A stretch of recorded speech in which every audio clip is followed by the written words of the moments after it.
बक्सर गईले भोजपुर आरा के आगे पटना बताव समधी साले। दहेज लेब केतना बताव समधी साले। दहेज लेब केतना बताव समधी साले।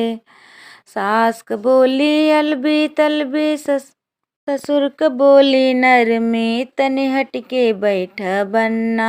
बन्नी के लागे गर्मी तनि हटके बैठ बन्ना। बन्नी के लागे गर्मी तनि हटके बैठ बन्ना। बक्सर गईले भोजपुर आरा के आगे पटना बताव समधी साले। दहेज लेब केतना बताव समधी साले। दहेज लेब केतना बताव समधी साले।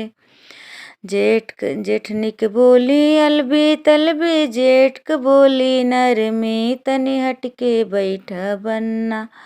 बन्नी के लागे गर्मी तनि हटके बैठ बन्ना।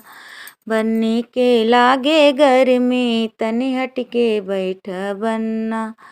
बक्सर गईले भोजपुर आरा के आगे पटना। बक्सर गईले भोजपुर आरा के आगे पटना बताव समधी साले।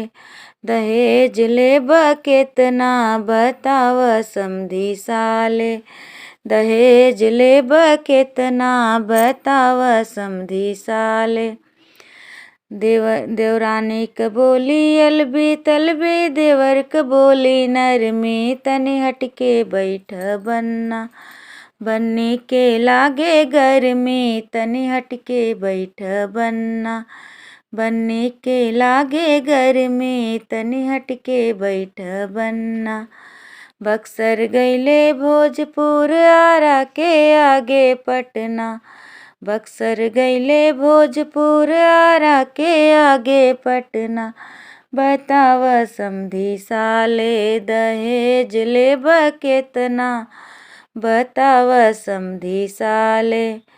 ननद क बोली अलबी तलबी नंदोई क बोली नरमी। ननद क बोली अलबी तलबी नंदोई क बोली नरमी तनि हटके बैठ बन्ना। बन्नी के लागे गर्मी तनि हटके बैठ बन्ना। बन्नी के लागे गर्मी। बक्सर गईले भोजपुर आरा के आगे पटना बताव समधी साले। दहेज लेब केतना बताव समधी साले।